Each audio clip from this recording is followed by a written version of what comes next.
अस्सलाम वालेकुम वरहमतुल्लाहि वबरकातुहू। क्या आप भी नमाज में फोकस नहीं कर पाते, कंसंट्रेट नहीं कर पाते? तो ये हदीस आपके लिए है, क्योंकि इसको सुनने के बाद आपको बहुत ज़्यादा खुशी होगी और सुकून मिलेगा। हमेशा लोगों के साथ ये दिक्कत होती है कि वो जब भी नमाज पढ़ने बैठते हैं, दुनियावी ख्याल उनको चारों तरफ से घेर लेते हैं और वो नमाज में कंसंट्रेट नहीं कर पाते, फोकस नहीं कर पाते।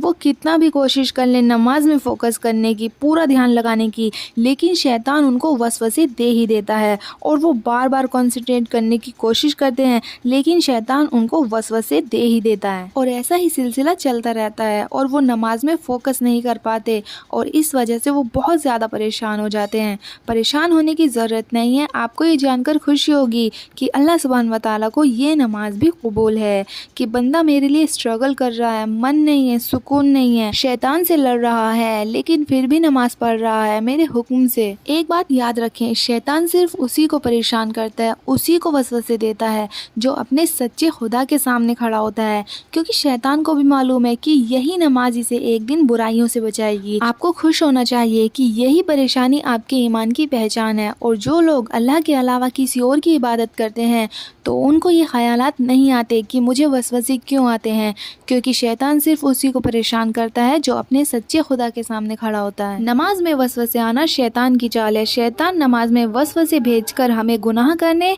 और नमाज से हटाने की कोशिश करता है। जब हम नमाज पढ़ते हैं तो हम रकातें भूल जाते हैं कि हम कितनी रकात पढ़ चुके हैं और हमारे दिमाग में उल्टे सीधे ख्याल आने लगते हैं। इससे बचने के लिए हमें क्या करना चाहिए? ऐसा हम क्या करें कि हम सुकून से नमाज पढ़ सके, शैतान के वसवसों से बच सके? तो नमाज में वसवसे इसलिए आते हैं ताकि शैतान हमारी नमाज को खराब कर सके, हमारे सुकून को जो हमें नमाज से मिलता है उसको ज़ाया कर दे। अल्लाह के हबीब रसूलुल्लाह सल्लल्लाहु अलैहि वसल्लम ने फरमाया कि जब कोई तुम में से नमाज पढ़े तो अल्लाह की रहमत से उम्मीद रखे। उसके बाद भी अगर वसवसे आपको नमाज के दौरान तंग करते रहते हैं तो तवज्जो अपने तर्जुमे पर रखें, जो कुछ आप पढ़ रहे हैं तजवीद पर रखें, मखारिज और अदायगी पर रखें।